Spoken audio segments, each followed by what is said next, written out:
네, 오늘은 흐르는 그 세월에 나는 또 얼마나 많은 눈물을 흘리려나, 흐르는 그 세월에 나는 또 얼마나 많은 눈물을 흘리려나 라는 제목으로 하나님 말씀 전하도록 하겠습니다. 여러분 최근 눈물 흘려본 게 언제입니까? 기억이 또렷이 나시는 분도 있겠고 언젠지 잘 기억이 안 나는 분도 있을 것입니다. 어제 저녁 수요 예배 때 눈물 흘렸어요, 이렇게 대답할 수도 있을 것 같고, 글쎄요, 너무 오래돼서 기억이 안 나요. 예, 그럴 수도 있을 것 같습니다. 일반적으로 남자보다는 여자가 눈물이 더 많죠. 왜 그럴까요? 남자보다 여자의 눈이 커서, 물론 작은 분도 있지만 커서, 눈물샘이 커서 그런 걸까요? 아니면 남자보다 감정 기복이 심해서 그런 것일까요? 하나님께서 이 오감의 육감이라는 여자에게만 주신 특별한 더 능력이 있어서 남자들보다 더 많은 것을 감지하고 더 크게 느낄 수 있어서 그럴까요? 여러분 아시다시피 남자들은 잘 울지 않습니다. 특히 성인 남자는, 다 큰 남자들은 더더욱 그렇습니다. 그런데 여러분 그거 아십니까? 다 큰 남자도 울게 하는 방법이 있습니다. 아마도 논산 조교 출신인 우리 김한성 목사님, 이 방법과 노하우를 많이 알고 계실 것입니다. 저 옛날에 그 논산 훈련소에 있을 때 하루는 훈련 받을 때 이 포복을 배운 날이었습니다. 여러분 말이 좋아 포복이죠. 하루 반나절을 땅바닥에 붙어서 두 무릎과 두 팔로 한 50m, 한 일정 구간을 계속 그냥 왔다 갔다 하는 거예요. 그래서 왔다 갔다. 그게 바로 포복입니다. 그러니까 여러분 배로 땅을 밀면서 먼지를 입으로 먹어가면서 그렇게 기어다니다 보면 이런 생각이 들어요. 내가 뱀인가? 내가 사람인가? 하나님께서도 뱀 보고 평생 너는 땅이나 기면서 먼지나 먹으며 살아라 라고 저주했는데 꼭 인간이 딱 그 저주를 받은 모양새라는 것입니다. 어느새 여러분 마음이 완벽하게 무너져 내리게 됩니다. 그리고 곧 팔꿈치, 다리 어떻게 되겠어요 여러분? 그 큰 육체를 계속해서 밀어내다 보면 어떻게 돼요? 처음에는 멍이 들어요. 조금 더 지나면은 살짝 피가 나기 시작합니다. 그 다음에 더 이제 움직이게 되면 완전히 피가 배어 듭니다. 옷 밖으로 배어 들어요. 그렇게 더 이상 체력이 다 소진되어서 여러분 겨우 한 뼘도 더 나갈 수 없을 정도까지 그렇게 사람을 만든다는 거예요. 그리고 나서 조교들이 꼭 지키는 게 있어요. 몸에 진액이 다 빠져나가서 완벽하게 약하게 되었을 때 그때 어머니의 노래를 부르게 합니다. 여기서 여러분 거의 성인 남자애들 98%, 99% 애들이 펑펑 울어요. 펑펑. 자기가 태어나서 감당할 수 없는 너무 힘들고 괴로운 그런 훈련을 경험하게 되자 자기가 붙들고 있던 자아가 다 무너져 내리게 된다는 것입니다.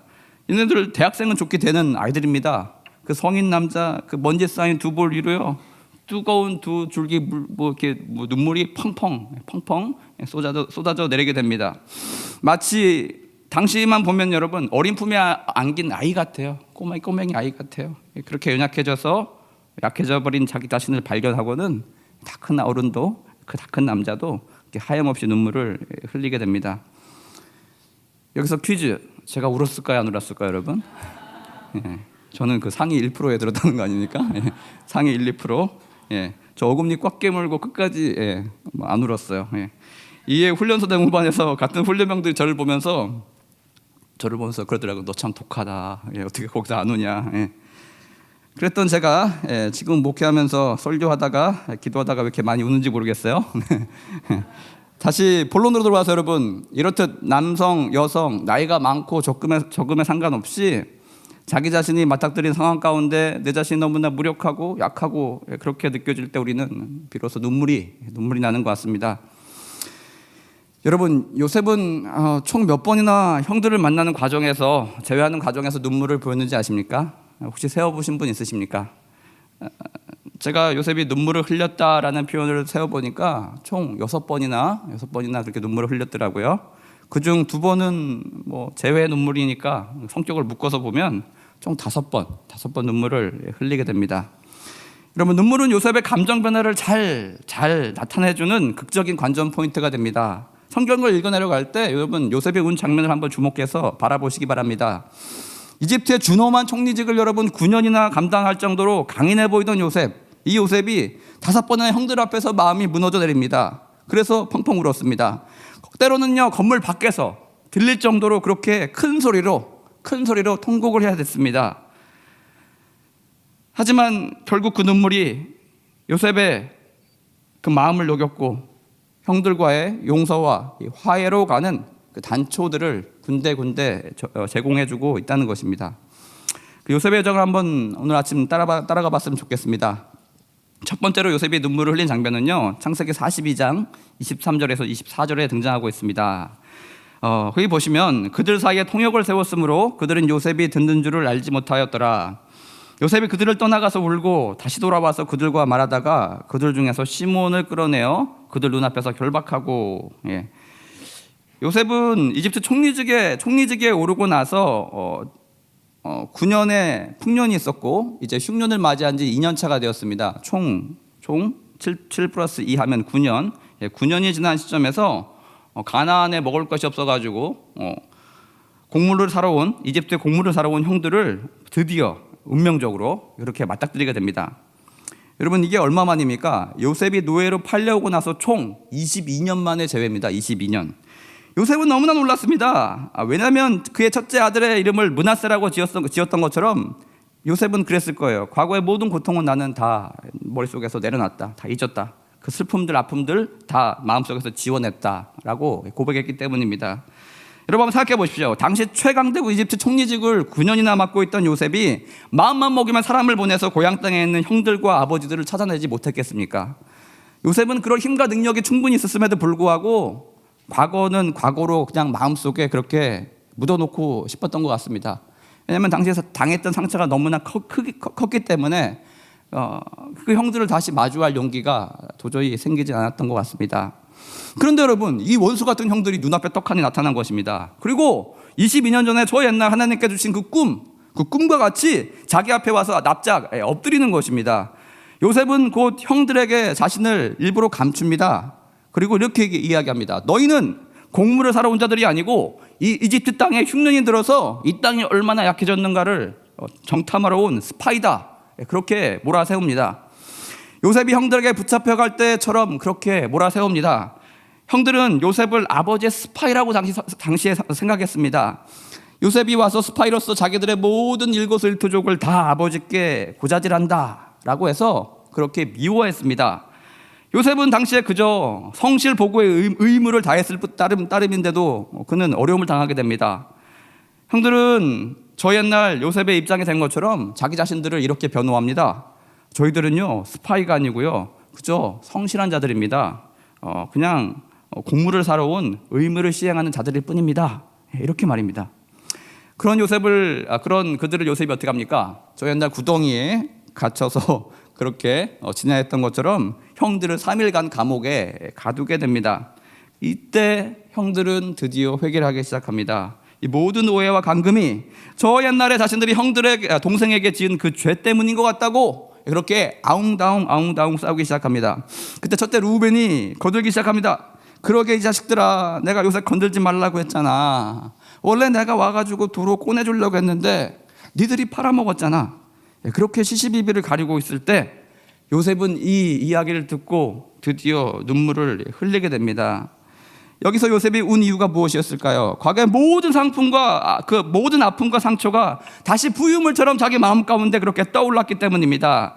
아니면 요셉은요 22년 만에야 드디어 알게 된 것 같습니다. 당시에 루벤이 자기를 살리려 했다는 그 시도를 22년 만에야 드디어 알게 된 것 같습니다. 그래서 요셉은 형들 앞에서 떠나가서 혼자 몰래 울다가 다시 돌아옵니다. 그리고 나서 한 명만 인질로 남고 다 돌아가라고 할 때 아마 루벤이 고마웠나 봐요. 첫째 루벤은 면제, 그리고 둘째 시므온을 남으라고 합니다. 옥에 가두게 합니다. 자, 이제 두 번째로 요셉이 눈물을 흘린 장면은요 창세기 43장 30절에 나옵니다. 요셉이 아우를 사랑하는 마음이 복받쳐 급히 울 곳을 찾아 안방으로 들어가서 울고, 두 번째 요셉이 눈물을 보인 장면은요 자기의 유일한 친동생, 같은 엄마 밑에서 태어난 친동생 베냐민을 22년 만에 두 눈으로 보게 되었을 때, 그때 요셉의 눈물은 회환의 눈물이었을 것입니다.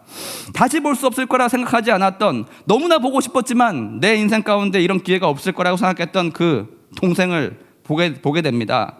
아마도 요셉은 생각했을 것입니다. 저 22년간의 세월 동안 동생 베냐민도 자신이 당했던 것처럼 형들에게 똑같이 미움을 당하지 않았을까? 왜냐하면 아버지가 그 또한 역시 편애했을 거라고 그렇게 믿어 의심치 않기 때문입니다. 동생을 본 기쁨과 연이어 저도 당했을 그 아픔 때문에 요셉은 회한의 감정의 눈물이 흘러나오게 됩니다. 세 번째 요셉은 오늘 우리가 같이 읽은 본문에 등장하고 있는 눈물을 보이고 있습니다. 45장 1절 2절 보시면 요셉이 시종한 자들 앞에서 그 정을 억제하지 못하여 소리질러 모든 사람들을 자기에서 물러가라 하고 그 형제들에게 자기를 알리니 그때 그와 함께한 다른 사람이 없었더라. 요셉이 큰 소리로 우니 애굽 사람들에게 들리며 바로의 궁에 들리더라. 앞서서 유다가 무슨 이야기를 합니까? 이 반응을 보기 전에 유다가 18절 앞장 18절에서 34절까지 여러분 굉장히 긴 1장의 감동의 연설 스토리를 요셉에게 들려줍니다.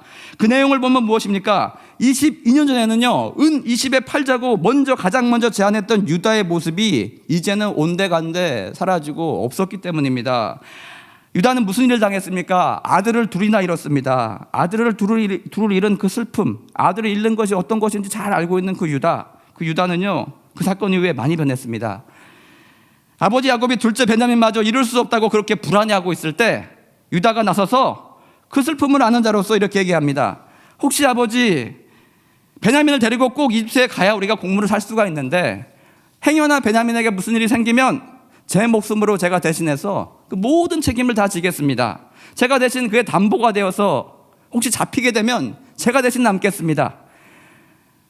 이렇게 약속한 대로 정말 유다는요 베냐민이 잡혀야 되는 그 상황이 벌어지자 그 희생의 약속을 그가 실행했기 때문입니다.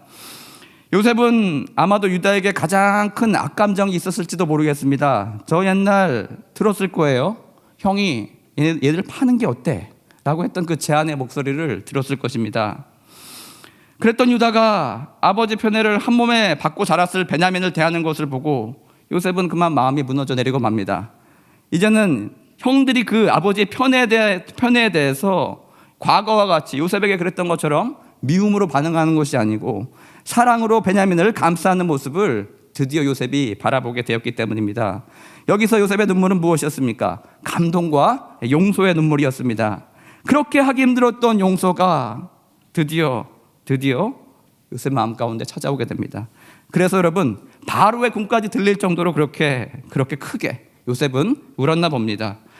네 번째로 요셉은요 드디어 같은 장 오늘 같이 읽은 45장 14에서 15절과 같이 화해와 기쁨의 눈물을 보입니다. 14절에 자기 아우 베냐민의 목을 안고 우니 베냐민도 요셉의 목을 안고 우니라.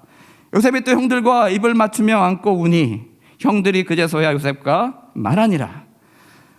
요셉은 세 번째 만남에서야 드디어 자기 자신을 형들에게 밝힙니다. 심리적인 거리가 멀리 떨어져 있던 것처럼 그들의 물리적인 거리도 꽤 멀었습니다. 하지만 이제 그거를 다 제거해버리고 가까이 나오게 합니다. 가서 그리고 베냐민을 안고 그 형들을 안고 그렇게 울기 시작합니다. 연이어 46장 보시면 아버지 야곱과 제한 장면에서도요 기쁨의 눈물을 역시 흘리게 됩니다. 같이 만나서 제외 기쁨의 장면 그 눈물을 흘리니까 이건 하나로 묶어서 보면 되겠습니다. 마지막 다섯 번째 요셉의 눈물은요 창세기 마지막 장에 등장합니다. 50장 16절 17절 여기 등장하는데요. 16절에 요셉에게 말을 전하 이르되 당신 아버지가 돌아가시기 전에 명령하여 이르시기를 너희는 이같이 요셉에게 이르라 내 형들이 내게 악을 행하였을지라도 이제 바라건대 그들의 허물과 죄를 용서하라 하셨나니 당신 아버지의 하나님의 종들이 우리 죄를 이제 용서하소서 하매 요셉이 그들이 그에게 하는 말을 들었을 때 울었더라. 여기에서 요셉의 울음은 무엇입니까? 형들에 대한 연민, 안타까움의 눈물입니다. 요셉은 이미 다 용서했어요. 다 내려놨어요. 근데 여러분 그 맞은 놈 발 뻗고 자는데 때린 놈은 그러지 못한다고 그들은 여전히 마음속에 가해자의 그 심령이 있었던 것 같습니다.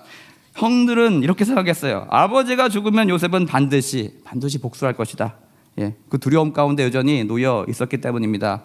이렇게 여러분 요셉은요 5번의 눈물을 통하여서 형들의 원한 관계를 풀 수 없을 것 같았던 그 원한의 관계를 하나씩 풀어가게 됩니다. 그 눈물의 의미는 첫 번째는요 놀람과 슬픔이었고요. 그 다음에는요 회한으로 바뀌게 되고요. 그 다음에는 감동과 용서의 눈물. 이후에는 형들과 다시 맞대 않는 기쁨으로, 그리고 마지막에는 형들에 대한 연민과 안타까움으로 그렇게 끝이 나게 됩니다. 여러분, 요즘 우리 교회가 능력을 많이 잃었다고 하는데 그 능력을 잃어버린 것 중에 하나가 눈물인 것 같습니다. 우리는 어느 때부터 자기 자신에 대해서도 타인에 대해서도 이 나라와 민족과 교회에 대해서도 그렇게 많이 울지 않는 것 같습니다. 그래서 그런가 우리의 영성도 사랑도 눈물의 숲기와 같이 그렇게 조금씩 메말라가는 것 같습니다. 한때 굉장히 부흥했던 역삼동 충현교회 지하 기도실에 가보면 거기 가면 대학생들이 앉는 그 팔걸이 책상 의자가 쭉 놓여 있습니다. 공부하는 것도 아닌데 왜 놓여 있는지 모르겠어요. 깜깜하게 불 꺼진 그곳에 듬성듬성 책상 위에 놓여 있는 게 있습니다. 여러분, 거기 가면 여기저기 두루마리 휴지가 놓여 있던 것이 기억이 납니다. 어쩌면 우리가 그간 상실했던 것은 뛰어난 하나님의 말씀도 아니고 뛰어난 영적인 지도자도 아니고 뛰어난 우리의 심령을 울릴 만한 찬양도 아니고, 우리가 바로 잃어버린 것은 하나님 우리 가운데 허락하신 그 눈물이 아니었을까 생각해 봅니다. 여러분, 눈물을 회복합시다. 담임 목사님의 책 제목처럼, 과거에 쓰셨던 책 제목처럼 우리는 울어야 삽니다. 하나님 앞에 요셉이 끈 안제를 눈물로 하나씩 풀어갔던 것처럼 자기 자신을 놓고 하나님 앞에 불쌍히 여김을 받게 해달라고 그렇게 기도하시고, 또 타인과 이 교회를 놓고 불쌍히 여겨달라고 중보하며 기도하며 나아가는 저 여러분 되었으면 좋겠습니다. 오늘 우리 눈물로 찬양하고 기도하고 나가겠습니다. 오늘 우리 눈물로